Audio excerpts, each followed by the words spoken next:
Vale, pues vamos a seguir.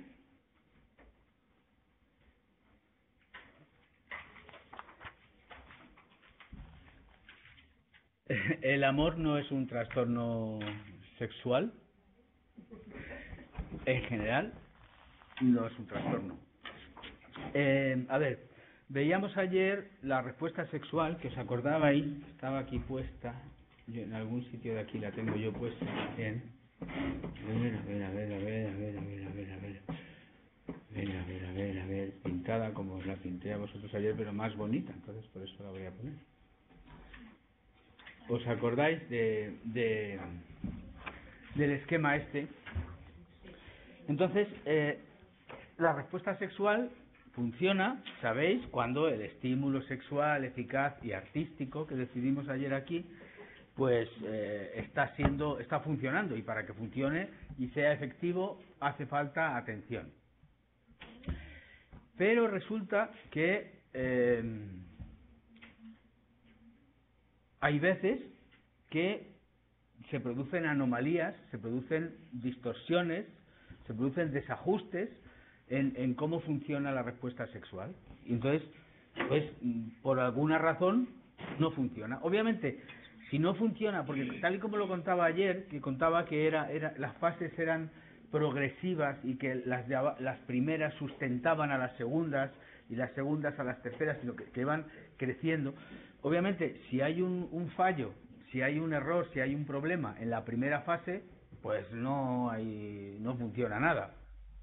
Entonces hay una disfunción global. Si hay un fallo en la segunda, pues no funciona en la tercera y la cuarta. Si hay un fallo en la tercera, pues no funciona así. Entonces, las disfunciones sexuales son el mal funcionamiento en la respuesta sexual. En el estudio de la respuesta sexual, además del modelo de Master y Johnson ya os comenté un poco cómo había sido su trabajo. Atrajeron, cuando ellos estaban trabajando en San Luis, cuando publicaron su primer libro y su segundo y su tercero, ¿no? Pues atrajeron a innumerables estudiosos de la sexualidad de otros campos que estaban trabajando también en la sexualidad, pero que encontraron en su modelo un referente sobre el que trabajar. Y, por ejemplo, una de las personas que acudió a San Luis a formarse fue una psiquiatra que trabajaba en Nueva York, que se llamaba Helen Kaplan, que es otra muy referida, muy referenciada terapeuta sexual. Y Helen Kaplan no estaba muy conforme con el modelo de Master Johnson y propuso un modelo muy parecido, pero en el que aquí, en activación-excitación, hablaba de deseo, introdujo el concepto deseo. De forma que durante mucho tiempo se ha explicado la respuesta sexual como con un modelo mixto Master Johnson Kaplan, en el que primero sería la fase en vez de ser amor, sería damor. Sería deseo, activación, meseta, orgasmo y resolución, poniendo como primera fase la fase de deseo. Luego ha habido más modelos que han propuesto algunos cambios. Pues yo que sé, hay una sexóloga francesa que se llama Bosson que dice que en realidad el deseo no es necesariamente la primera fase, que muchas veces se puede producir la respuesta sexual sin deseo y que el deseo aparece después, o sea, que no es el desencadenante, sino que algunas veces hay personas que están expuestas a estímulos sexuales y que no tienen sensación de deseo, pero el hecho de estar activándose sexualmente les hace aparecer el deseo. Y resulta que esto es súper común, es muy muy común. Alguien está en una situación en la que ni se le pasa por la cabeza ningún pensamiento sexual, pero por alguna razón recibe estimulación sexual o se expone a un estímulo sexual y es la propia activación la que despierta el deseo. Es un fenómeno muy común. Entonces cada vez es más aceptado este modelo en el que el deseo no es la primera fase. De hecho, yo he escrito cosas sobre respuesta sexual, por ejemplo, en el máster de sexología que tenemos en la UNED. El libro de respuesta sexual yo lo escribí hace 9 años y no lo he revisado, lo estoy revisando ahora. No lo he revisado, Y en la revisión, pues voy a contar esto, que el modelo de deseo, activación, meseta, orgasmo, pues no es el más adecuado, sino que tenemos que acercarnos ahora a esta explicación más novedosa. Cuento todo esto porque a la hora de definir los trastornos sexuales, las disfunciones sexuales, pues se ha seguido ese modelo mixto Master Johnson y Kaplan, en el que había las fases incluyendo la de deseo. Y entonces los trastornos sexuales, las disfunciones sexuales, contemplan esa visión. Y el DSM-5, no sé si habéis oído hablar del DSM-5 alguna vez, creo que una vez oísteis hablar de él. El DSM-5, que es la última versión del manual estadístico y de los trastornos mentales que hace la APA, porque hay como dos referencias mundiales en clasificaciones internacionales de trastornos de trastornos mentales. La que se recoge en el apartado de trastornos mentales del Código Internacional de Enfermedades de la OMS, el CIE, y el que hace específicamente para salud mental la Asociación Americana de Psiquiatría, la APA, que es el DSM, el Manual Diagnóstico y Estadístico de Trastornos Mentales, es como se llama, ¿no? Bueno, los dos grandes estándares no son equivalentes completamente, pero más o menos contemplan lo mismo. En general, en salud mental, específicamente, la gente se suele utilizar más el modelo APA porque es más se revisa más frecuentemente que el de la Organización Mundial de la Salud y recoge las últimas actualizaciones. Entonces, por ejemplo, la última versión, el DSM-5, presenta que las disfunciones sexuales son estas: 1, 2, 3, 4, 5 y 6, estas 6. Y fijaros que incluye el deseo como distorsión sexual, como disfunción sexual, como parte, como una fase de una fase de la respuesta sexual. Desde los sexólogos en general, los que yo conozco y con los que hablo, estamos bastante poco contentos con esto, porque realmente esto tiene una explicación que trasciende realmente la explicación de la disfunción sexual. ¿Conocéis el concepto de los lobbies? En las películas americanas ya sabemos lo que es un lobby, ¿no? Todos sabemos que no es un lobo pequeño, es un grupo de presión económico que marca las pautas de actuación de los gobiernos y también de otras cosas. Por ejemplo, las task force, los grupos que generan estos criterios. Bueno, pues parece que de alguna manera la industria farmacéutica... Bueno, fijaros cómo funciona esta cosa muy importante. Veréis. Los seguros de enfermedad en Estados Unidos cubren la medicación, cubren la farmacología y el tratamiento de las cosas que son trastornos mentales, de las cosas que son enfermedades. Si uno tiene una enfermedad y tiene un seguro, pues el seguro le cubre. Aquí también el Instituto Nacional, el Ministerio de Salud, de Sanidad, tiene un catálogo general de qué son técnicas efectivas de tratamiento. Por ejemplo, pues en los servicios públicos de salud de España, pues no se debe hacer psicoanálisis, porque no es una técnica científicamente reconocida. Igual que no se recetan algunos medicamentos, no entran en el seguro esos medicamentos, porque no tienen una garantía científica de efectividad. O la acupuntura, pues no entra porque no está respaldada por conocimientos científicos. O la homeopatía, yo qué sé, cosas que no tienen el respaldo y el criterio absoluto, no entran dentro del seguro. Entonces, en los seguros americanos también ocurre así. Entonces, después del éxito de la Viagra, pues que se forraron los laboratorios con el tema de la Viagra, pues dijeron, si en los varones ha funcionado tan fantásticamente para el problema de erección la Viagra, pues en la falta de deseo femenino, si inventamos algo, esto va a ser la bomba. Pero claro, es la bomba si es una enfermedad. si la falta de deseo es una enfermedad. Si no es una enfermedad, pues es como inventarse una pastilla que hace cosquillitas, pero que que no tiene reconocimiento terapéutico, farmacoterapéutico. Y entonces, de alguna manera pensamos que los grupos de presión forzaron a que la comisión que tenía que revisar esto pusiera el trastorno del deseo como un trastorno con unos criterios además excesivamente laxos. O sea, vamos, con los criterios estos hay un porcentaje, hay una prevalencia de esta disfunción sexual, tal y como la define el DSM-5, del 40% de mujeres. Y es un disparate, es un disparate.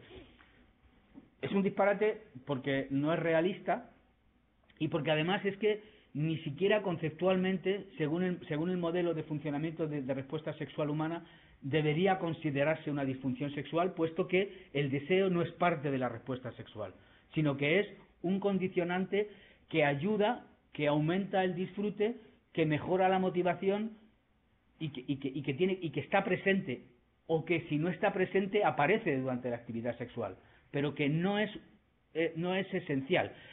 Si no hay deseo, puede haber respuesta sexual, mientras que si no hay excitación no puede seguir. Es decir, si vemos la respuesta sexual como un grupo de fases en el que una se sustenta en otra, el deseo no entra en ese concepto de fase, porque no sustenta. Puede aparecer en cualquier otro momento, o incluso podría no aparecer. Por ejemplo, el caso de mujeres que estaban en coma y que han sido violadas en estado de coma, y su cuerpo ha respondido con respuesta sexual. Es decir, han tenido excitación y han tenido orgasmo, no lo han sentido ni lo han disfrutado, pero ha habido respuesta sexual, y deseo desde luego no ha habido. Es decir, hay que separar la parte exclusivamente de deseo de lo que es la respuesta sexual, y sobre todo si conceptualizamos la respuesta sexual como en fases que van construyéndose, el deseo sobra.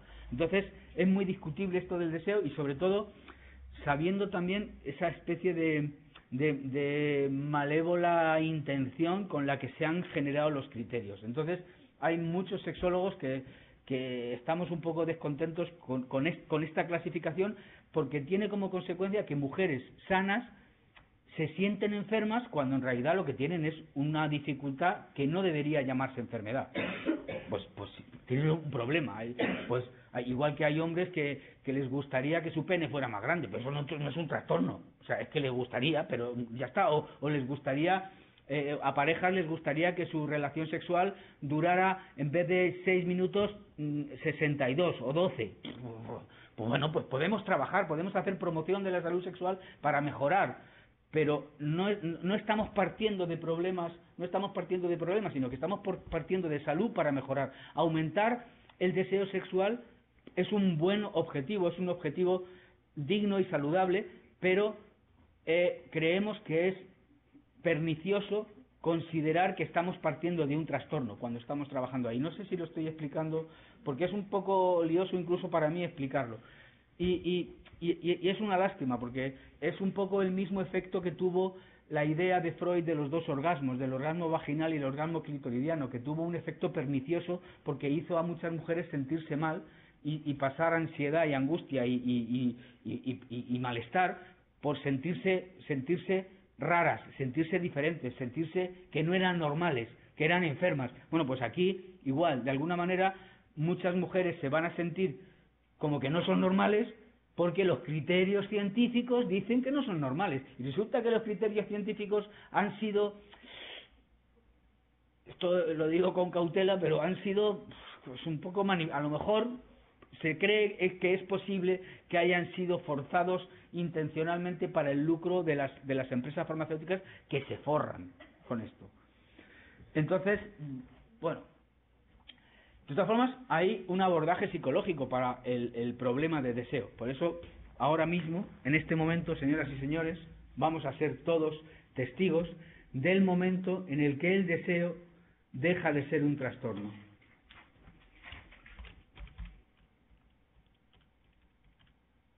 Chan, chan, chan, chan.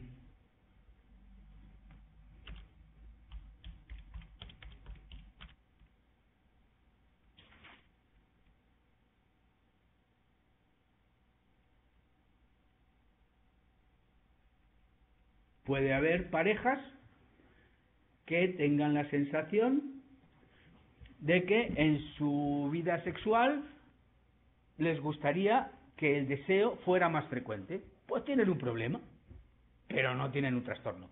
Y yo creo que es diferente. Pensarlo de una manera y de otra es diferente, ¿no? ¿Os parece? Bien, como veis, los trastornos se clasifican en función de la fase de la respuesta sexual a la que afectan, de la fase. Pues hay trastornos de la excitación, de lo que hemos llamado nosotros activación, que también lo hemos cambiado nosotros porque nos ha dado la gana. Voy a cambiar ahora mismo aquí. Aquí vamos a cambiar, vamos a corregirle al DSM. ¿Qué se han creído estos? Va, ya tenemos corregido el DSM, que esto ya es, esto es el cumben de la carrera de alguien. Cuando corrige el DSM, ¡fua! Estoy en el, no sé, ¿cómo se dice? En la cima de la esta. Los trastornos en la fase de activación, que obviamente cuando la fase de activación no se da, arrastra que no se den las demás. Los trastornos en la fase de meseta no se han descrito específicamente, sí en la fase de orgasmo, y otros trastornos que no son de fases, sino que tienen que ver con la globalidad, en concreto el vaginismo y la dispareunia. La dispareunia es el dolor coital, que es más frecuente en mujeres. Hay poca dispareunia, que hombre, no es un concepto que se aplique. Y luego hay otros problemas sexuales que también serían trastornos, que son los parafílicos, las parafilias. Las parafilias son cuando la respuesta, cuando el estímulo sexual es atípico y exclusivo, es decir, cuando una persona tiene muy poca variedad de estímulos sexuales y encima esos estímulos son raros, atípicos y eso, por ejemplo, alguien que solo es capaz de tener relaciones sexuales si su novio tiene bigote, pues tiene la habitación llena de bigotes postizos para ponerlos, pero solo, es decir, si no tiene bigote es que no funciona, o si no tiene llorando. Si no, pues sí, pues así, o sea, si no, pues no. Entonces, son limitaciones por culpa de los estímulos que impiden que se produzca entonces son problemas, son trastornos, y hay algunos que causan malestar porque causan malestar. Bueno, y luego los otros trastornos de la esfera de la sexualidad tienen que ver con la disforia de género, con el malestar que supone el género al que uno fue asignado, es decir, no sentirse hombre o no sentirse mujer y querer ser de otra forma. También tiene problemas, también son esos. Nosotros esta tarde vamos a hablar solo de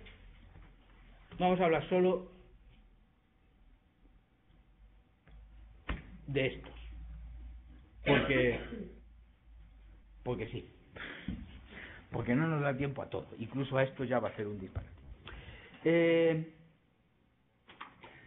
Hay una cosa que conviene tener en cuenta antes de seguir, y es que decíamos que la actividad sexual humana, la sexualidad, es aprendida en un amplio porcentaje, que no le vamos a poner el número, pero muchísimo, más de lo que penséis seguro.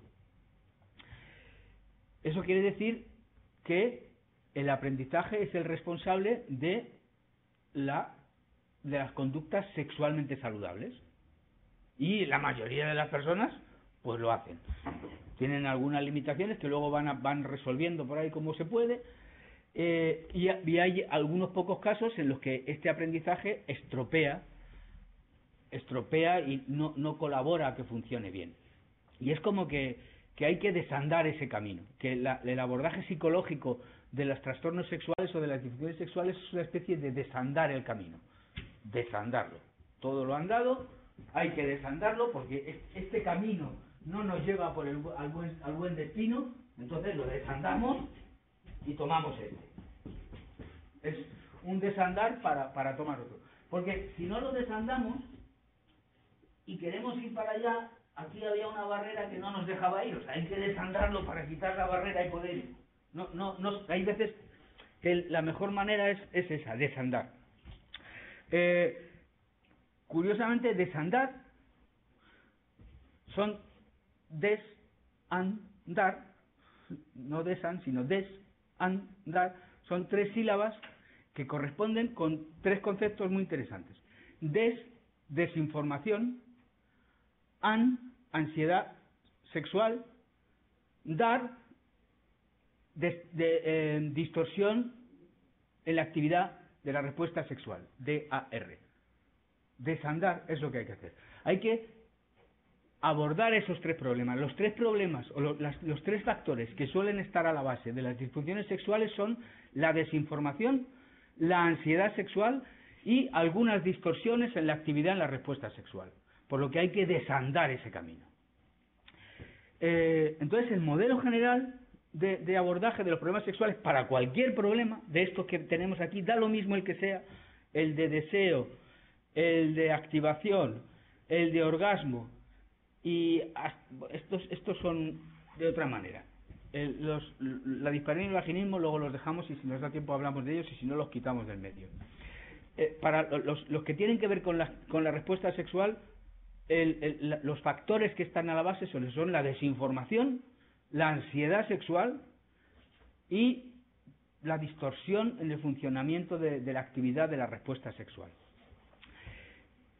El abordaje psicológico consiste en acceder, en deshacer es como una cebolla que tiene una capa de desinformación, una capa de ansiedad sexual y una capa de distorsión o de desajuste de la respuesta sexual. Bueno, pues el abordaje psicológico es acceder a romper todo eso en vez de ir así, pues ir quitando capa a capa como una cebolla, quitando la primera capa, la segunda capa y la tercera capa. Lo curioso es que algunas veces hay un problema sexual y con solo quitar la primera capa se arregla, porque la primera capa, la desinformación, es la causa muchas veces de que ocurra todo lo que viene después, las otras 2. Otras veces arreglas la desinformación y sigue el problema, pero quitas la ansiedad y se elimina el problema. Y otras veces, sin embargo, hay que actuar necesariamente en los 3 focos. Esta forma de presentar el abordaje del tratamiento de las disfunciones sexuales de esta manera capaz no se me ha ocurrido a mí, sino que se le ocurrió a un señor que se llamaba Anon, ¿vale? Con 2 N's y con otra N, con muchas N's. No era Ano, sin más, era Anon, con muchas N's.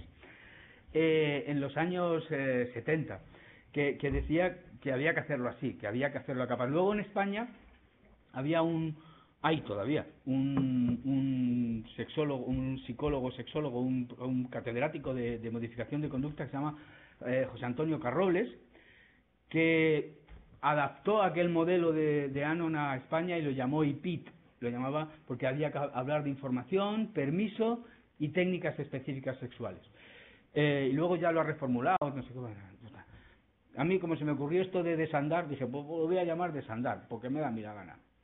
Porque suena bien, porque IPIT no dice nada, y desandar dice un poco, o sea, en la propia palabra estás diciendo un poco lo que hay que hacer. Entonces, por eso se me ocurrió hacerlo así. Pero que esto es consecuencia de gente que ya ha trabajado en eso y que no es nada de ahora, que es el modelo de abordaje de las disfunciones sexuales, siempre ha sido así, se llamara como se llamara y se hiciera de la forma que se hiciera. Lo que sí que es importante es que, por ejemplo, investigaciones realizadas hace 20 años ya mostraron que si estas capas de cebolla las representáramos de una manera las dibujáramos de una manera que representaran análogamente la realidad, es decir, lo importante que es cada una de ellas, pues seguramente voy a quitar esto Y vamos a poner aquí. Es que como no tengo una pizarra, pues pinto así.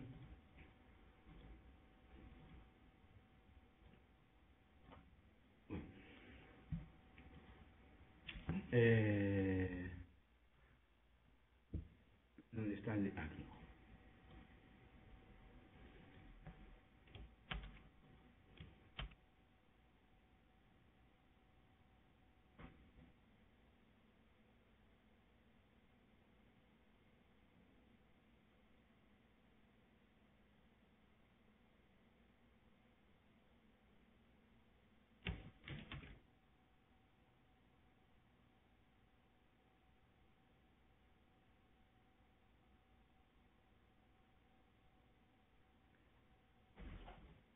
Sería la importancia relativa de estos factores. Esto sería la desinformación. La desinformación es el factor más importante asociado a las disfunciones sexuales. La desinformación es el más importante. En segundo lugar, las actitudes sexuales negativas. Y en tercer lugar, los desajustes en la respuesta, en la actividad de la respuesta sexual. Por eso es sensato actuar de fuera hacia adentro, porque si actuamos aquí, resulta que estamos actuando sobre una altísima... La probabilidad de resolver el problema de una forma sencilla y rápida es altísima. Decía Carrobles que cerca del 80% de las demandas por disfunción sexual se resuelven proporcionando información adecuada sobre la sexualidad. Se resuelven. Que del 20% restante, más del 15% se resuelven cuando se hace un trabajo de cambio de actitudes, y que menos del 5% de los trastornos, de las disfunciones sexuales, requieren un trabajo más específicamente sexual, con técnicas específicamente sexuales. Es decir, hasta ahora la desinformación, hasta aquí la desinformación y las actitudes requieren técnicas psicológicas estándar. O sea, por eso la psicología es la madre de la terapia sexual. O sea, es que son técnicas psicológicas las que hay que utilizar. Solo muy específicamente se requieren técnicas específicamente sexológicas, que muchas veces que no sirven nada más que para sexo, no como las de psicología en general, que sirven para más cosas. Hay técnicas específicamente sexológicas que mayoritariamente también se basan en conocimientos psicológicos. Muy poco tienen que ver con otros, aunque por ejemplo en trastornos, en algunos problemas de erección, pues en sexología podemos utilizar Viagra como elemento que ayude a dar el salto, a solucionar el problema, porque facilite confianza, pero en general el 99% de las técnicas de intervención en sexoterapia que resultan eficaces y suficientes son técnicas específicamente psicológicas. En el 99%, o sea, solo hay un 1% por aquí que requiere otro tipo de técnicas farmacológicas o quirúrgicas, que también hay que hacerlas, ¿no? De hecho, hay una parte de la sexología que es la sexología médica. Nosotros en España tenemos una asociación que es la Academia Española de Sexología y Medicina Sexual, de la cual María ha sido presidenta hasta hace un año, en el que ha pasado a ser presidenta de honor, creo. No sé si... Sí. Pues... Y en esa academia pues participamos psicólogos y médicos, porque somos los... Creo que hay más psicólogos ahora. Esto no lo grabamos. Bueno, la verdad es que no lo he contado. A ver, ¿lo cuento? No vale la pena. ¿Los cuento? Sí. ¿Quieres que lo cuente así? 1, 2, 3, 4, 5, 6, 7, 8 psicólogos, médicos 1, 2, 3, 4. Así que recuerde ahora mismo. 5, porque el otro día admitimos a una señora nueva, a una médica nueva. 5. Pero nos hacen caso, son buena gente. Bien, la primera labor que hay que hacer cuando afrontamos un problema de disfunción sexual es romper la primera capa de desinformación. ¿Y cómo lo hacemos? Pues dando información. Yo, cuando he trabajado como en sexología clínica muchos años, aprendí muy bien a dibujar al revés. A tener un lápiz aquí y aquí una pareja. Trabajaba siempre con una compañera y entonces yo era el que pintaba. Y sé pintar vulvas del derecho y del revés, vamos, con los ojos cerrados, porque hay que dar información. Muchos problemas sexuales están porque la información no es correcta, y entonces, como la información no es correcta, se tienen unas expectativas erróneas sobre lo que tiene que ocurrir. Si no se sabe que el orgasmo es un reflejo que se produce como estimulación y como resultado de la activación de unos nervios que están en el clítoris y en el glande, si no se sabe eso, pues puede ser que una pareja no sepa tener orgasmos, porque no saben cuál es la tecla adecuada, y se empeñan en apretar para dentro de la vagina metiendo el pene, y allí no pasa nada, porque, bueno, hay que tener en cuenta que algunas veces la propia estimulación del pubis de la pareja sobre la vulva puede generar también activación y estimulación del clítoris. Entonces se produce el orgasmo, pero no por la intromisión del pene, sino por la presión externa que ejerce el pubis.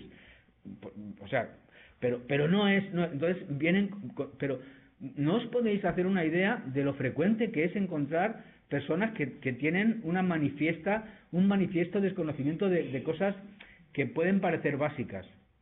Pues mujeres y hombres, por supuesto, que desconocen la anatomía sexual femenina. Está un poco más escondida. De los hombres como que está todo fuera y se ve. O mujeres que desconocen cosas como que los testículos son muy sensibles y duelen, y entonces pues yo qué sé qué fantasía tenían o qué información tenían, que les parece que son parte necesaria, y entonces pues les provocan dolor, y entonces eso hace que se baje la erección. Bueno, montones de problemas que son sencillamente el desconocimiento. Entonces muchas veces hay que dedicar las primeras sesiones, 2 o 3 sesiones, sencillamente a explicar. Hoy en día la verdad es que es bastante más fácil porque tenemos acceso a internet y se pueden poner hasta vídeos de YouTube donde se pican, ya no hay que pintar, se enseñan las cosas. Bueno, pero no basta con verlo en exterior. Muchas veces la información sobre anatomía, me estoy refiriendo en concreto, pues hay que hacerla en vivo. No es que tú digas, a ver, ponte, no, lo hacen en casa, les dices cómo tienen que verse, cómo tienen que explorarse. Las mujeres tienen que aprender a conocer cómo son sus órganos sexuales. Fijaros que yo no digo órganos genitales, porque los genitales son otra cosa, son una parte, son una función de la sexualidad, es la reproducción. Entonces, lo sexual es más amplio. Lo sexual es más amplio que lo genital. Entonces, cuando hablamos de sexo, es mejor que hablemos de sexo. Y no hablemos... nosotros, dicen, no te toques los genitales. ¿Qué? Te toquen los órganos sexuales. No digáis genitales. No digáis, que es muy feo. Decir órganos sexuales. Bueno, pues tienen desconocimiento, pues tienen que explorarse con hacerse selfies, yo qué sé. Hacerse selfies con flash o con iluminación externa, pero selfies o peliculitas donde lo ven, y conviene que lo sepan, y dejar que su pareja les mire también y sepa qué es lo que hay allí, cómo es aquello, y ellas explorar también los órganos sexuales del hombre, ¿no? Hay que informarse y saber cómo son, porque la desinformación, ya digo, puede generar expectativas poco realistas sobre lo que tiene que pasar. Y luego hay que ofrecer información sobre cómo es la respuesta sexual y eso. Bueno, pues con estas breves acciones se resuelven el 80% de los problemas sexuales. Se resuelven. Yo es que alucino. Yo solo, cuando empecé a trabajar en terapia sexual en los años 80, yo mismo decía, yo soy la hostia, soy buenísimo. Pero no es que yo sea buenísimo, es que la tecnología que ofrece la psicología para abordar estos problemas es buenísima y facilísima de utilizar. Una cosa que conviene y que no he tocado es que en el tema de la sexualidad conviene que el terapeuta se trabaje a sí mismo también su propia sexualidad y sus conocimientos, sus actitudes. Porque claro, si uno tiene unas actitudes negativas y perniciosas, pues lo va a pasar mal como terapeuta lo va a transmitir y lo va a hacer mal. Entonces conviene soltarse un poquito. En casi todos los programas de formación de sexólogos hay una parte de trabajo de las actitudes de los propios sexólogos, que sirve también como práctica para luego ayudar a los pacientes a cambiar sus actitudes, pero hay que hacerlo. Y otra cosa que también conviene tener en cuenta, que ya lo recomendaron Master y Johnson, y que yo creo que no se enfatiza con suficiente énfasis ahora ya, es la idea de que las disfunciones sexuales son un problema de la pareja. Y entonces el paciente es la pareja, no uno u otro. Y que resulta muy interesante, es uno de los descubrimientos de Master y Johnson, que los terapeutas también sean pareja, que sean pareja, que sean también un hombre y una mujer si van a trabajar con pacientes heterosexuales, o que sean dos hombres si son con gays, y que sean dos mujeres si van a trabajar con lesbianas. O sea, conviene que sean un reflejo. Y eso resulta muy interesante. Yo cuando trabajaba en sexología tenía una compañera que desgraciadamente se murió, se nos mueren todos, oye, que era con la que trabajaba todo el rato. O sea, estuvimos muchos años siendo pues Master y Johnson de mentira, ¿no? Totalmente de mentira, pero trabajábamos y atendíamos a todos los pacientes juntos, y cuando alguno de los dos trató a alguien, a otras parejas, se daba cuenta que era mejor. Eso son cosas que hay que no se han investigado lo suficiente de cuáles son las condiciones por las cuales esto es así. Hay muchas teorías y muchas hipótesis y muchas especulaciones, ¿no? Pero lo que es obvio es que parece que resulta muy útil que sea así. Yo, de hecho, la última vez que he tratado un problema sexual ha sido hace 2 meses, y he estado yo solo, no tenía coterapeuta, y lo echaba de menos. Es que aquí me falta una chica de colega, pero no tenía a nadie con quien trabajar. Así salió de mal. Que no salió mal. No, todavía no hemos terminado, pero no vamos todo lo bien que deberíamos ir. 2 meses es demasiado tiempo para este problema. ¿Qué ha pasado? Que has cambiado eso porque te ha parecido más bonito. Vale. Yo me he traído mi propia botella de agua, como que llevaba su propia energía en una botella de gas butano, en los Petintos. ¿Cómo se llama aquella película? El milagro de Petinto. Petinto llevaba en su energía en alguna botella de butano.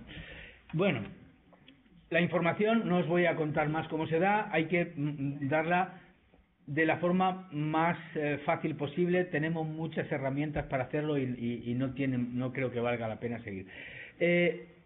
La segunda cuestión que hay que trabajar es lo que Carrobles decía, darse permiso, y que yo he llamado ansiedad sexual, porque darse permiso es mantener una actitud sexual positiva, pero una actitud sexual negativa lo que genera es ansiedad.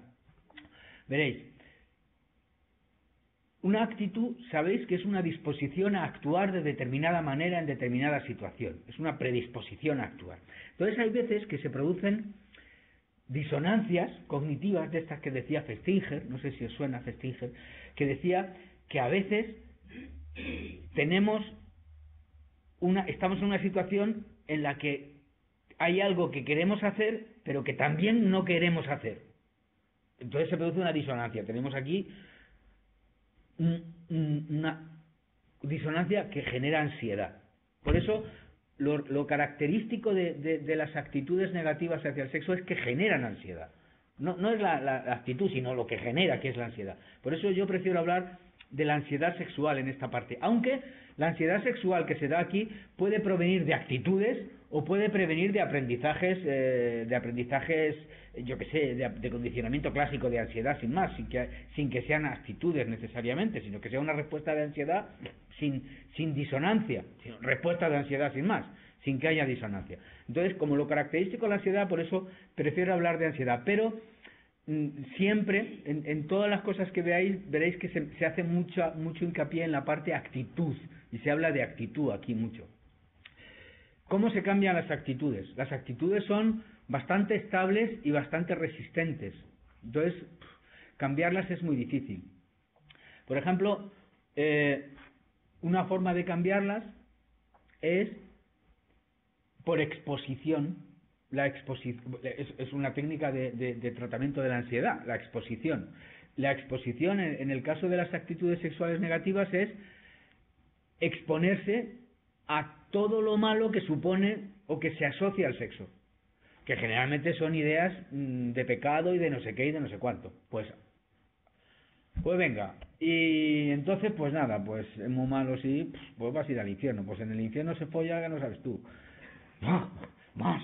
Es exponer, es muy divertido, la verdad. Es exponerle al paciente a lo más gravísimo que puede haber de lo malo que está viendo en el sexo, y consiste es un desandar por exposición. Entonces se trata de eliminar las respuestas de ansiedad. Otras veces se puede hacer por aproximaciones sucesivas, utilizando desensibilización sistemática, cuando la parte cognitiva no es muy relevante, sino que es más la parte fisiológica de reacción de ansiedad. Pero cuando es cognitiva hay que hacer trabajo cognitivo con las técnicas cognitivas de reestructuración cognitiva. Hay que reestructurar el cómo se ve la realidad. Yo que sé, el modelo de Josh Kelly, no sé si os suena Josh Kelly.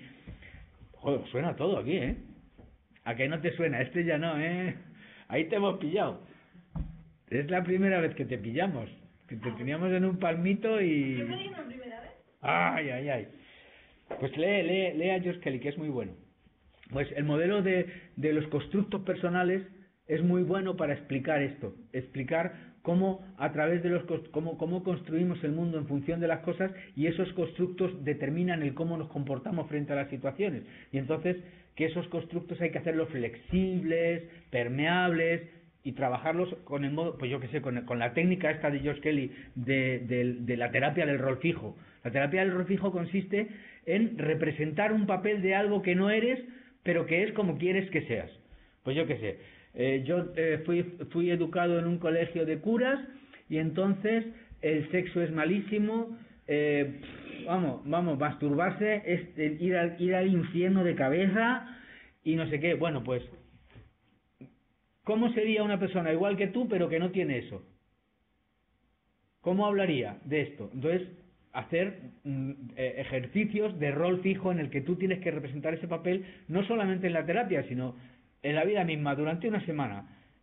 Intenta representarlo. Bueno, eso va haciendo que se destruyan las cogniciones y los constructos que mantienen esa ansiedad. Finalmente es ansiedad, y se trata de eliminarla en función de cuál sea el elemento más característico, mediante técnicas cognitivas o mediante técnicas fisiológicas. Yo que sé, se puede utilizar biofeedback, o se puede utilizar las técnicas de relajación de Jacobson, o se puede utilizar exposición cubierta en desensibilización sistemática. Eliminar la ansiedad. Porque la ansiedad, y aquí ya llegamos, la ansiedad que muchas veces es sencillamente producida por la desinformación y esa expectativa que genera la ansiedad, y que al generar la ansiedad distorsiona, y que por lo tanto al eliminar la desinformación se elimina la ansiedad y todo se arregla. Pero hay veces que no, y que trabajamos las actitudes y arreglamos la ansiedad y se arregla la distorsión en la respuesta. Pero la ansiedad, ¿por qué es tan mala la ansiedad? Pero qué mala es. Bueno, no es tan mala. No es tan mala. Como decía un amigo, también muerto. No me lo puedo creer. Madre mía. Tenía un amigo mexicano en la Universidad de Guanajuato, en el estado de Querétaro, no, Guanajuato es el estado, y la ciudad grande, no me acuerdo cómo se llama. Bueno, que una vez dábamos un curso los dos, y él tenía una charla que se llamaba El estrés, malo no es. Y desde aquel día Mari Carmen siempre le gustó tanto aquello del estrés, malo no es, que siempre que puede lo dice. Y es muy bueno este. Bueno, Saúl Ramírez se llamaba. El estrés, la ansiedad, malo no es. De hecho, es una respuesta adaptativa en principio que sirve para defendernos de posibles peligros. Entonces, está bien. El problema de la ansiedad, como sabéis, y del estrés, que ya lo sabéis, es cuando se produce en situaciones que no resultan peligrosas, que se ven como amenaza cuando no lo son, y además tampoco pasa nada. El problema es que en esas situaciones se produzcan reacciones intensas, o que, aunque no sean intensas, se produzcan mucho tiempo. Entonces sí que es malo.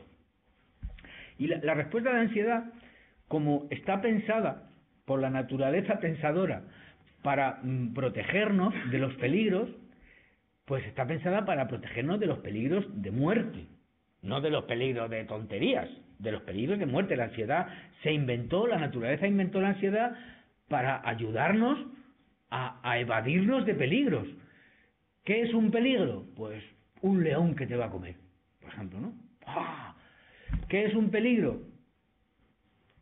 Vamos a dejarlo en el león, vamos a dejar otros peligros. Entonces, dice, bueno, pues vamos a suponer, pensaba la naturaleza, pues si alguien va a comer a un ser humano, un león va a comer a un ser humano, ¿qué tiene que pasar? Bueno, pues que el ser humano tiene que ser capaz de dos cosas, o de enfrentarse al león, o de salir corriendo. Pero para las dos cosas es necesario que redirija toda su energía a los músculos y al esqueleto para salir corriendo o tener fuerza. También es necesario que deje de pensar en otras cosas y que se ponga en esa tarea. Entonces, también es necesario que sus pupilas se dilaten para centrarse en lo próximo, porque si el león está lejos no es aquel león el que te va a comer, es este. Entonces tienes que estar ahí. También, para que su cuerpo funcione, pues tiene que aumentar el ritmo del corazón para que llegue sangre. Antes, algunos bichos sudan y huelen mal y entonces se van, o se les pone el pelo de punta. Nosotros todavía también se te pone el pelo de punta para parecer más grande y que el león diga, que este humano es más grande de lo que parece, ¿no? Bueno, pues nos dio todo eso y dijo, vale, pues muy bien, fenomenal. Y todo eso tiene que sobreactivarse. En la ansiedad, en la respuesta a la ansiedad, en el estrés, tiene que activarse un montón de sistemas de defensa, y otros tienen que desactivarse porque no importan. Pues qué más da, no te puedes dormir, tienes que quitarse el sueño. No es cuestión de que comas, se corta la digestión, la reproducción, a tomar por saco, nada de sexo. Si te va a comer un león, pues no puedes estar pensando en sexo, no puedes estar llevando a cabo una actividad sexual, porque que te come la colita también. No. Esto le dijo a Adán, a ella le dijo, te come. Bueno, entonces, en la respuesta de la ansiedad produce sobreactivación en unos sistemas y desactivación en otros. Y uno de los que desactiva es la respuesta sexual, que no funciona. Porque es incompatible tener que defenderse de un peligro con estar manteniendo una actividad sexual. Es una cosa absolutamente natural. Si estás ansioso, pues no puedes tener relaciones sexuales.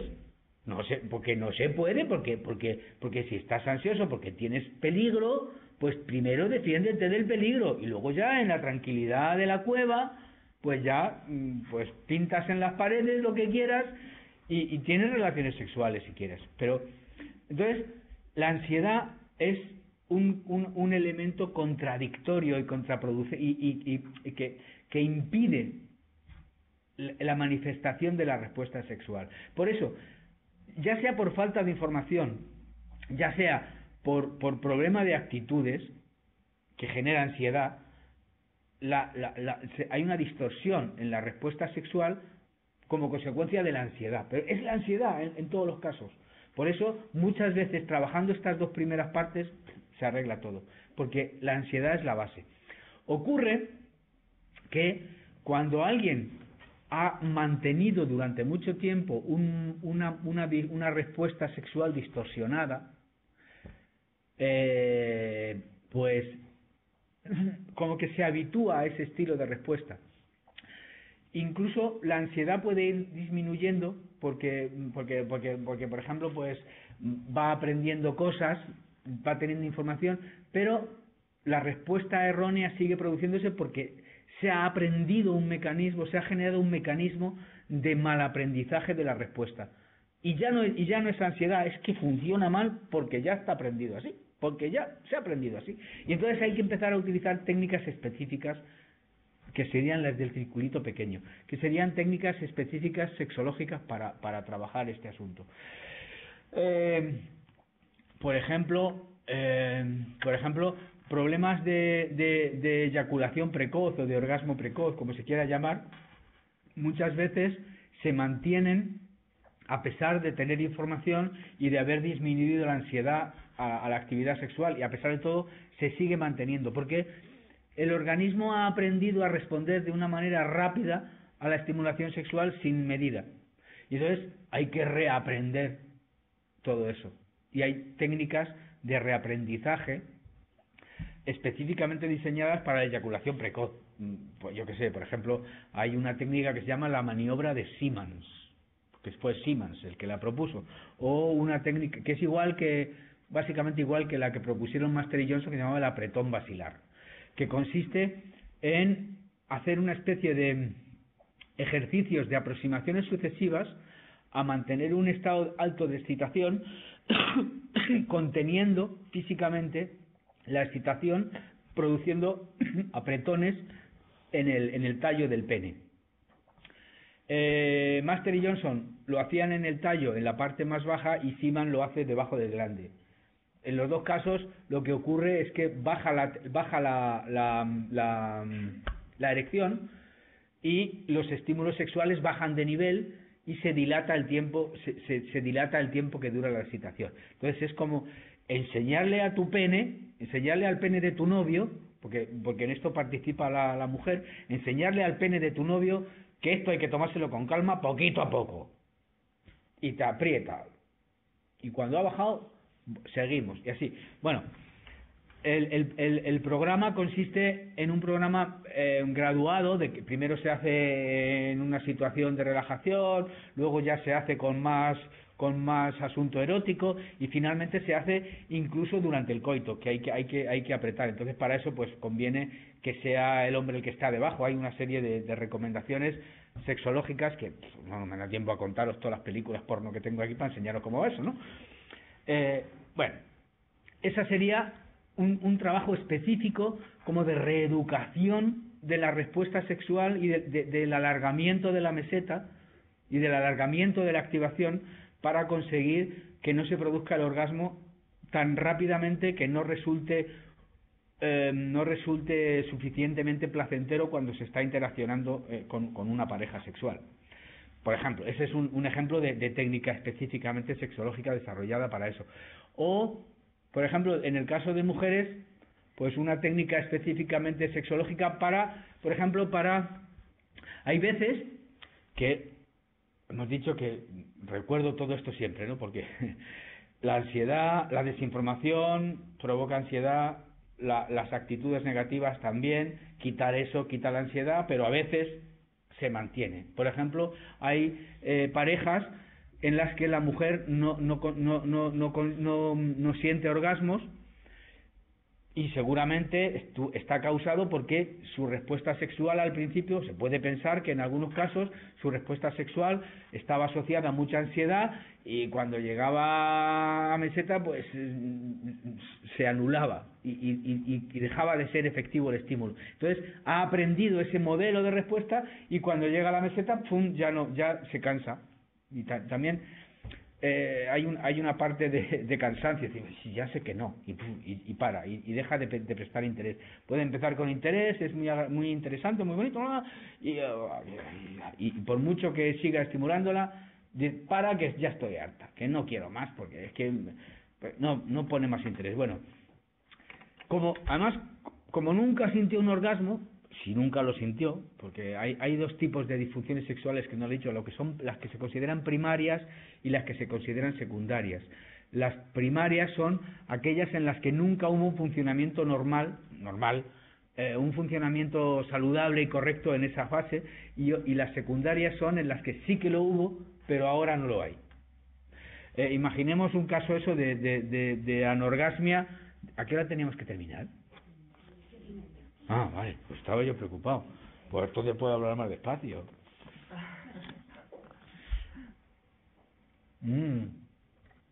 Voy a beber agua con tranquilidad. ¿Os lo estoy explicando muy rápido o así va bien? Hace falta otro curso para... Tenemos un máster de 2 años que puedes hacer, donde se aprende todo. Un máster buenísimo. ¿Eh? Que si son 2 años ya se queda... Wow. Bueno, se puede hacer en 1 año si se quiere también, ¿eh? Hay gente, son 60 créditos, pero se puede hacer, lo recomendable es hacerlo en 2 años.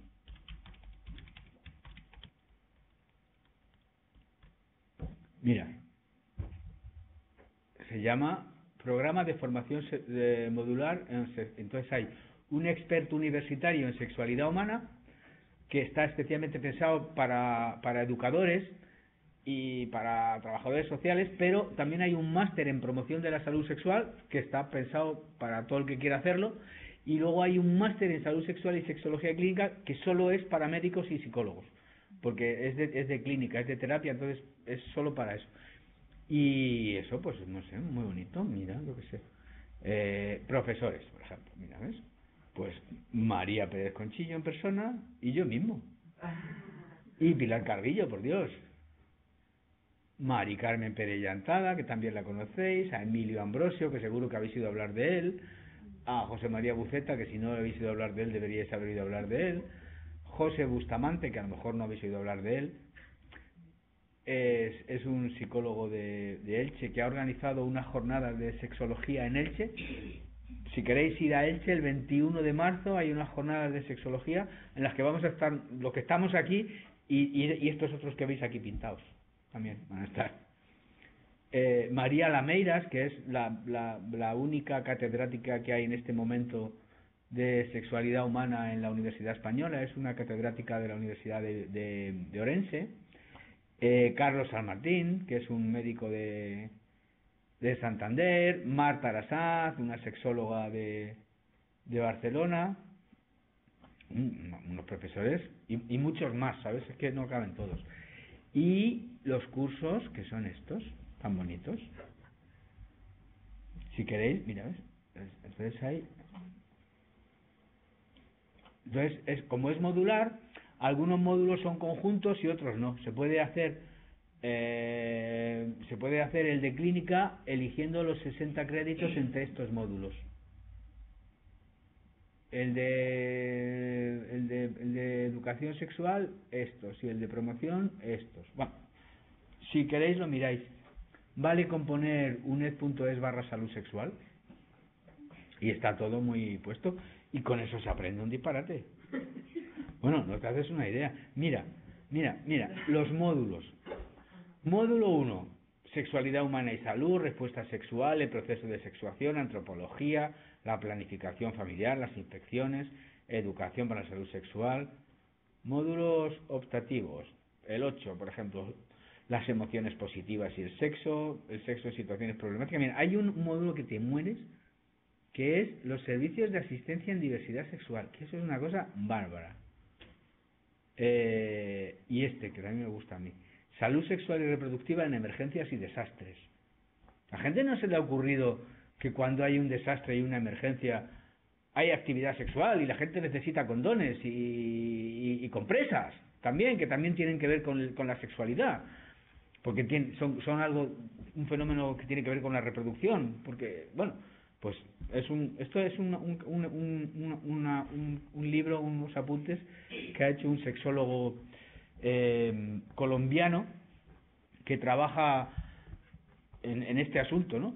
sobre todo en ayuda humanitaria, y trabaja con indígenas. Y le pasan unas cosas increíbles. Se llama Fernando. Dice que un día iba por la selva, por el Amazonas, él era el sexólogo y iba a una cosa de unas tribus y iba allí pues a ver cómo era la sexualidad allí. Entonces estaban en la selva y se les olvidó llevar la comida. Entonces iban en canoa y se paraban siempre en la casa de un guarda que había allí. Y dije, mujer, fíjate, pues no llevamos comida. Pues no os preocupéis, yo os doy la comida que tenía preparado y ya mañana me dais vosotros la vuestra y ya está. Y dice que se van con la comida y cuando llega la hora de comer, abren la comida, dice, y era mono. Dice, yo no pude comer. Mono, pero con la cara del mono. Dice, porque me contaba que la gente come monos. Y yo decía, madre mía, ¿no? Y entonces él, que era más de la ciudad, estar en la selva le rompió totalmente los esquemas. Bueno, un máster muy bonito, ¿sabes? Además se puede, como es modular, se puede hacer suelto. O sea, puedes coger y hacer el módulo 1, por ejemplo, y luego otro, o puedes hacer un módulo solo. Si no quieres hacer el máster, no hace falta, puedes elegir el módulo que te guste y hacer solamente ese módulo. No sé si hay por aquí un listado de los módulos. En algún sitio lo sabía. No me acuerdo cómo está la página hecha. Bueno, de todas formas, en la página vale la pena que la visitéis, porque hay cosas de mucho interés y que no hay que pagar y son gratis y eso. Y es, por ejemplo, aquí, hace 3 años, 2 años y pico, organizamos el Congreso Latinoamericano de Sexología, que lo organicé yo en Madrid, en la Facultad de Psicología, y he puesto aquí, accesible, absolutamente todo lo que pasó en el Congreso. O sea, puedes ver los vídeos de todas las conferencias del Congreso. Pues, nueva perspectiva sobre la consulta, sobre consultas de anorgasmia femenina. Pues te viene aquí y te ves aquí la cosa esta de Rubén Hernández de Venezuela. Este es un médico sexólogo de Venezuela que habla de eso. Pedro Nobre, nuevos desenvolvimientos en psicoterapia sexual. Pedro Nobre es el presidente de la Asociación Mundial de Sexología. Es la máxima autoridad en incorporación de sexólogos, ¿no? Ahora, desde hace 2 años, es el presidente de la WAS, se llamaba Asociación Mundial de Sexología y ahora ha cambiado el nombre por Asociación Mundial de Salud Sexual, que María fue vocal durante mucho tiempo de esa asociación.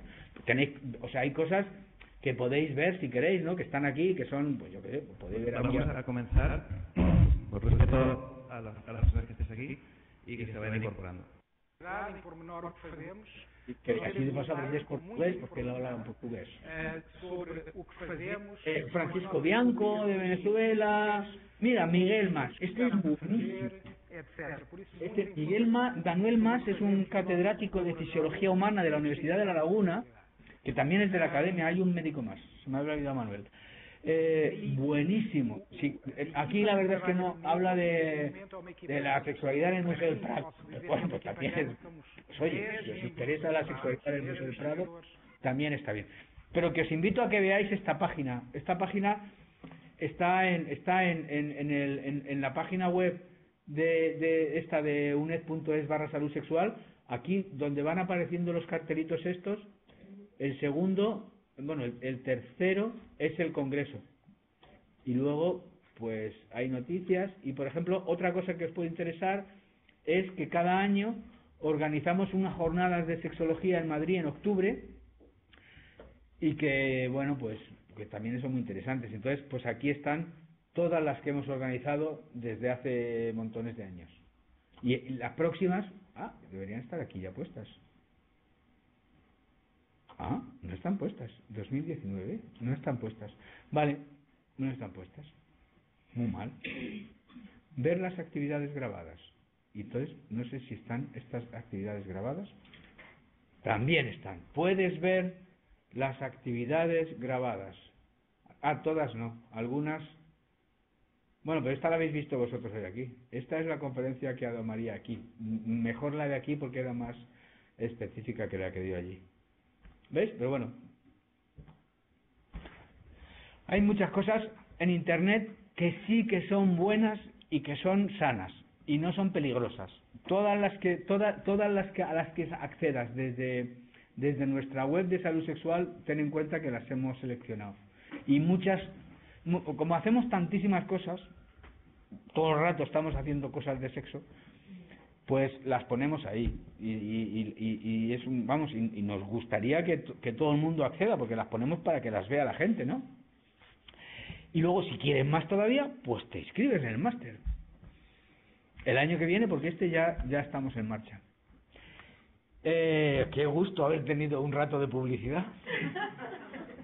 Bueno, no era publicidad, era para que conocierais esto, ¿eh? Vale. Decíamos que, por ejemplo, en el caso de problemas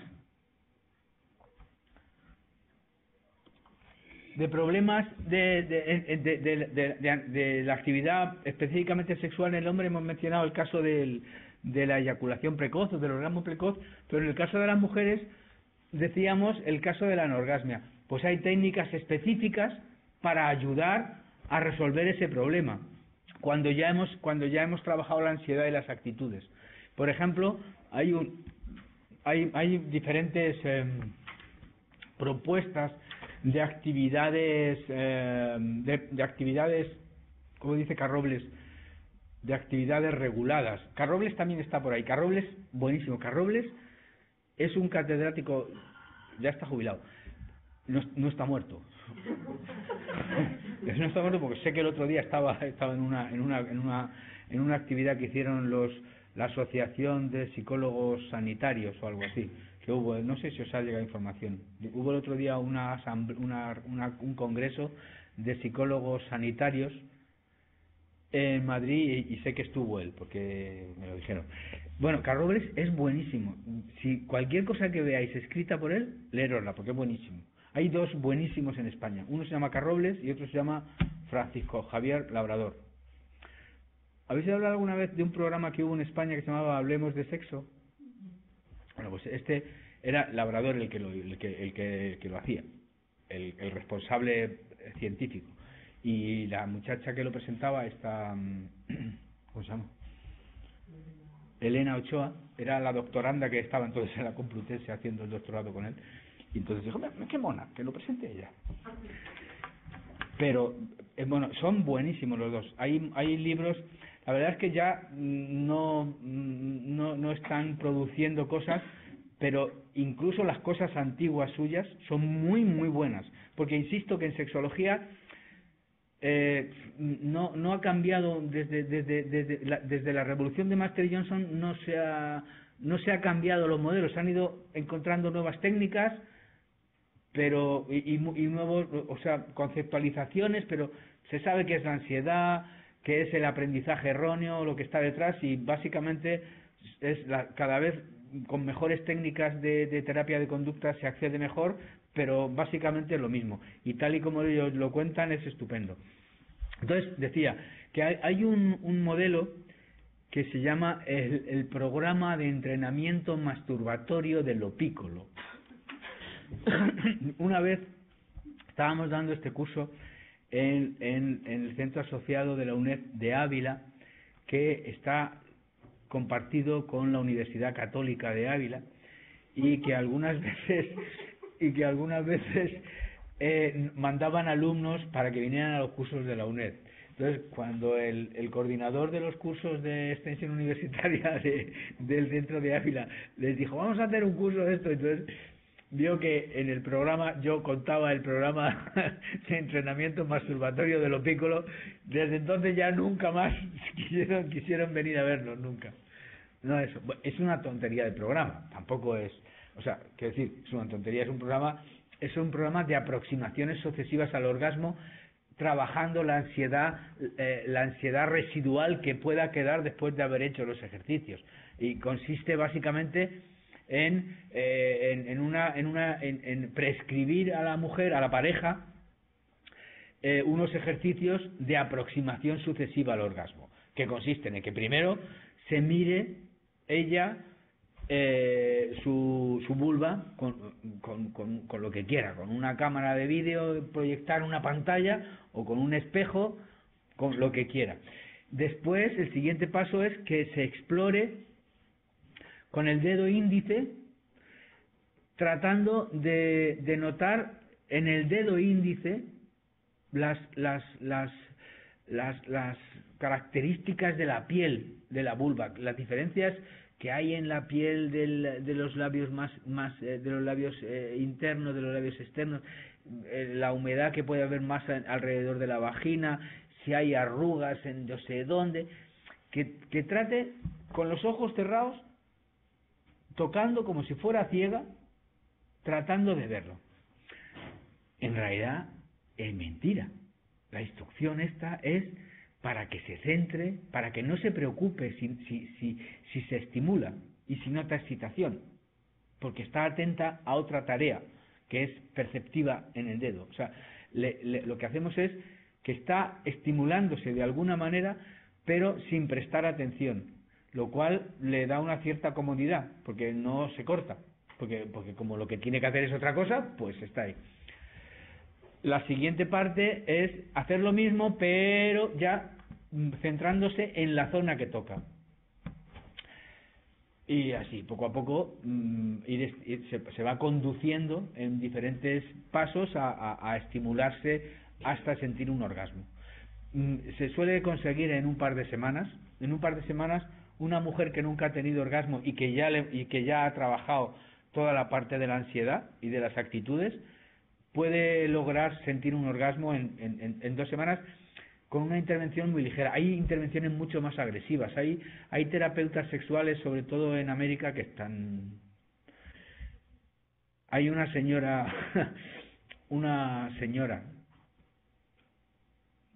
no sé si llamarla sexóloga, en Nueva York, muy famosa, que no me acuerdo, es que cuando estoy tratando de acordar su nombre, que es experta en enseñar a las mujeres a masturbarse en grupo. O sea, son muy heavy los americanos, son muy heavy. Entonces tiene un piso en Nueva York, por Broadway, donde las mujeres que se atreven pues van allí y entonces les enseña. Básicamente les enseña de esta manera. Lo que pasa es que lo hace pues en una situación más hippie, porque esto empezó en los años hippies, y bueno, pues es así. Pero que desde el respeto del profesional de la salud, que no se mete en esos tinglaos, no es él el que estimula, porque ella se pone, ella también, la mujer esta también ayuda si hace falta, ¿no?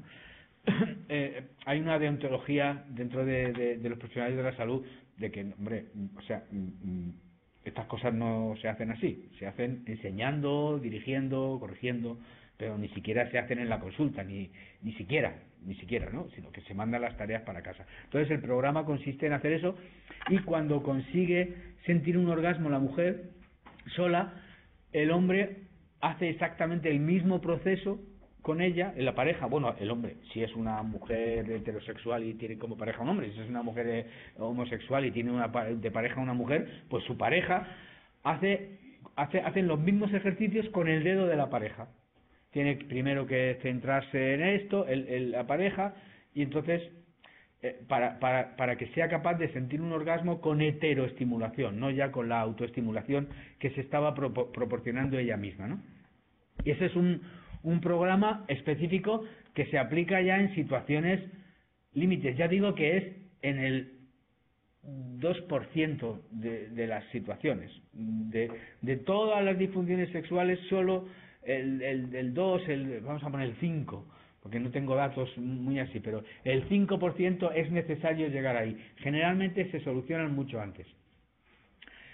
Este programa sirve para todo, básicamente para cualquier trastorno, porque en todos, vuelvo a repetir, es la ansiedad la que está impidiendo que parezca todo. Y cuando la ansiedad desaparece, si se mantiene el problema, es porque ha habido un mal aprendizaje que se deshace con estas técnicas específicas de abordaje, ¿no? El caso del deseo, cuando el deseo es un problema, no un trastorno, que no nos da la gana, Cuando es un problema, pues también hay técnicas específicas de deseo muy sencillas, muy sencillas. ¿Qué es el deseo sexual? ¿Qué es? ¿Qué es?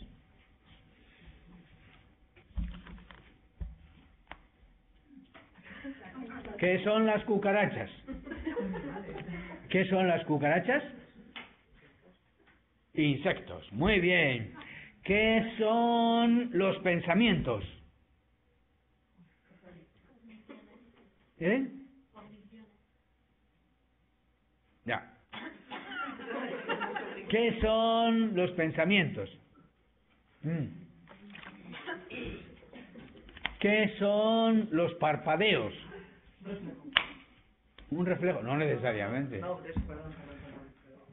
Hay un reflejo de parpadeo, pero no necesariamente. Hay veces que no es un reflejo. ¿Qué son los pensamientos? Decidme una cosa que no suena a cognición, que aquella es muy lista. ¿Qué son los pensamientos? Sentimientos. Los pensamientos. Ideas que imaginamos. Muy bien, ya está, muy bien. ¿Qué son las emociones?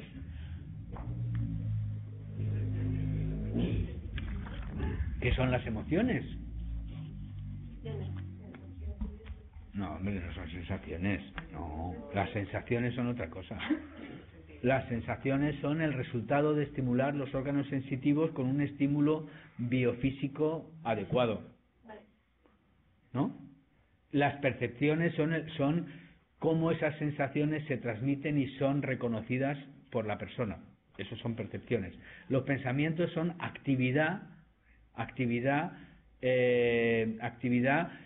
cognitiva, más que cogniciones. Mejor decir actividad cognitiva.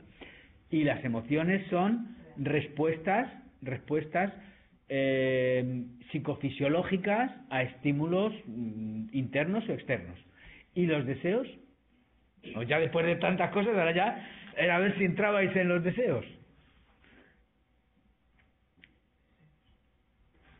Vale. ¿Y las necesidades? Vamos a ir para atrás. ¿Qué es una necesidad?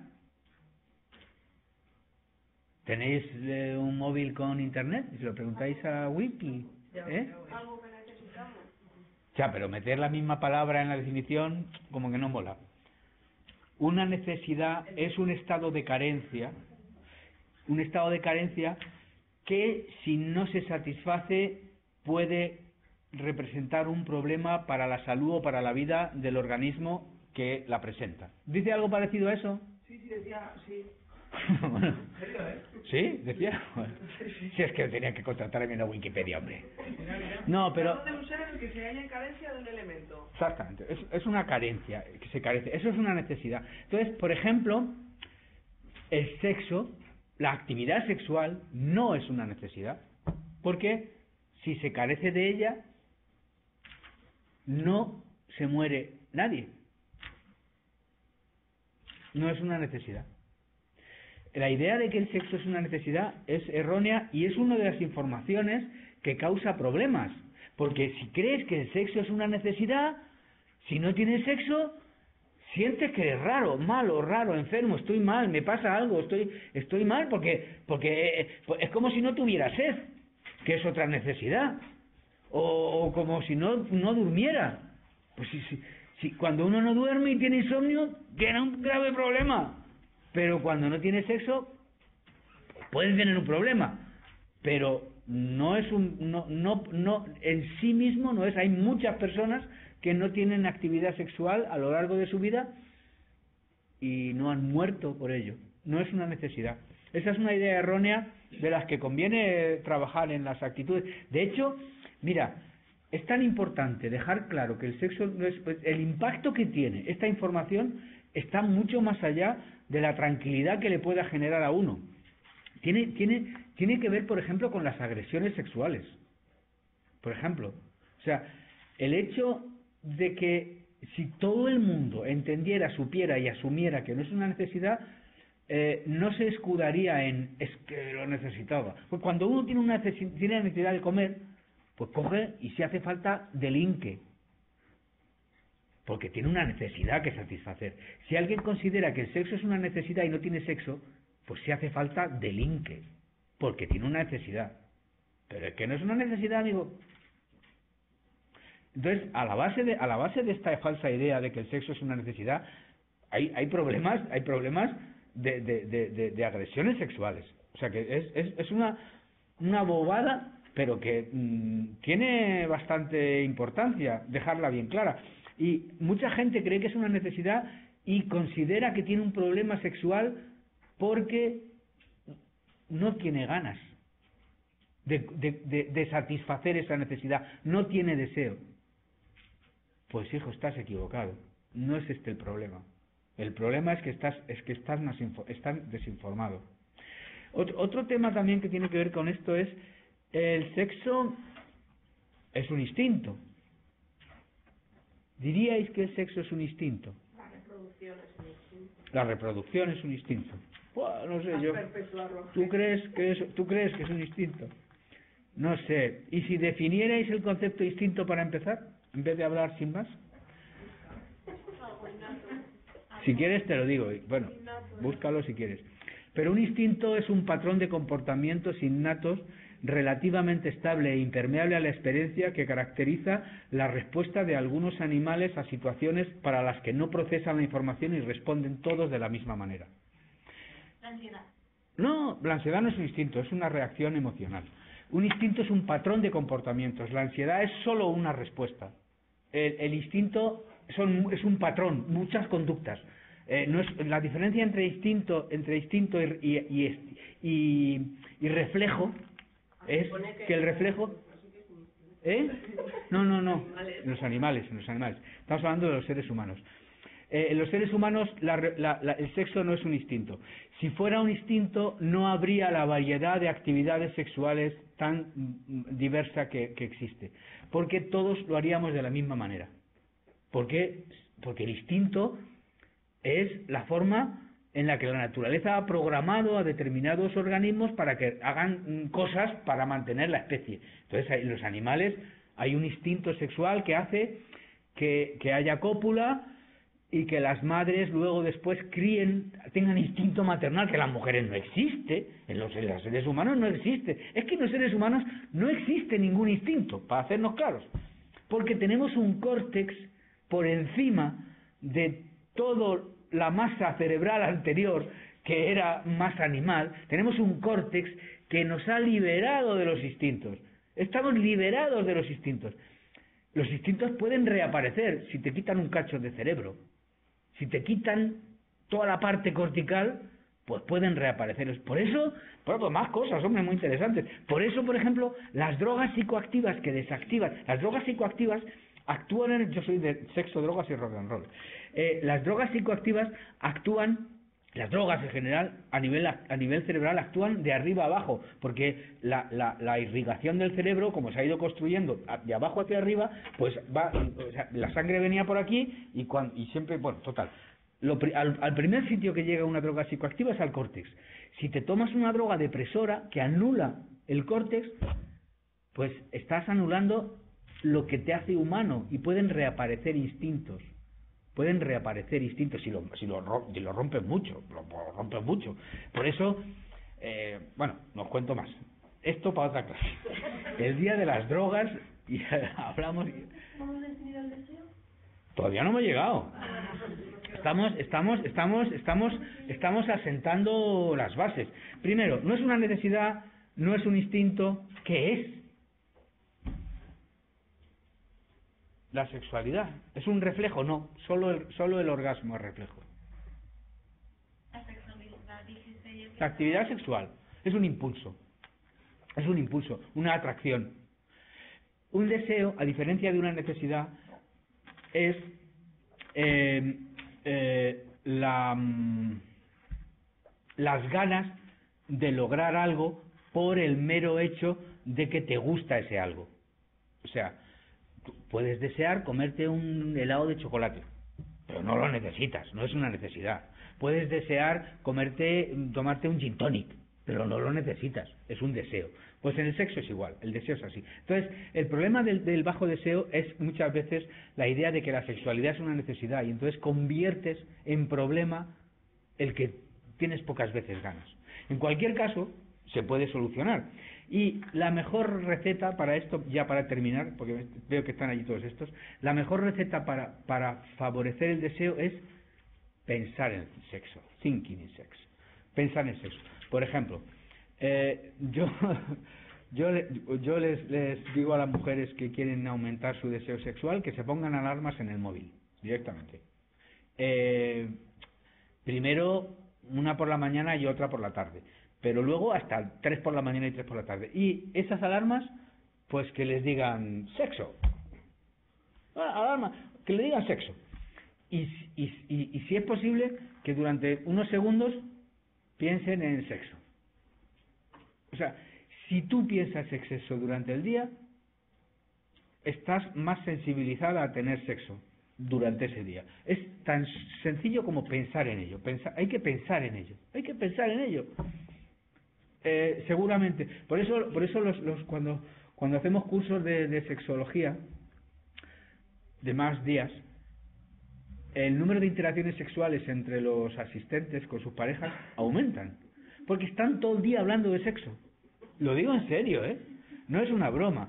Y seguramente no querréis reconocerlo, pero estoy seguro que durante los próximos, desde ayer, incluso desde antes, desde que sabíais que ibais a ir al curso, durante la semana de antes y la semana de después, si registráramos la actividad sexual de los que habéis estado relacionados con estos, probablemente sería más alta que la media del año.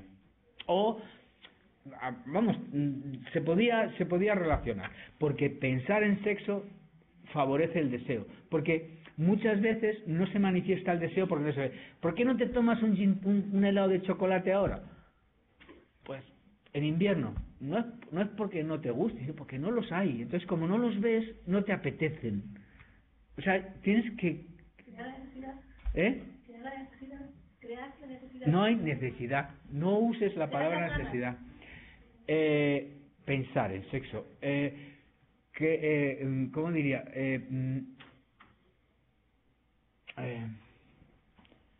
No es crear la necesidad, es ser consciente de la disponibilidad. Esa es la cosa. Es estar disponible. Tú y bueno, y ya, si en el colmo, si en la llamada, haces una llamada de teléfono, dices sexo y cuelgas, ya está.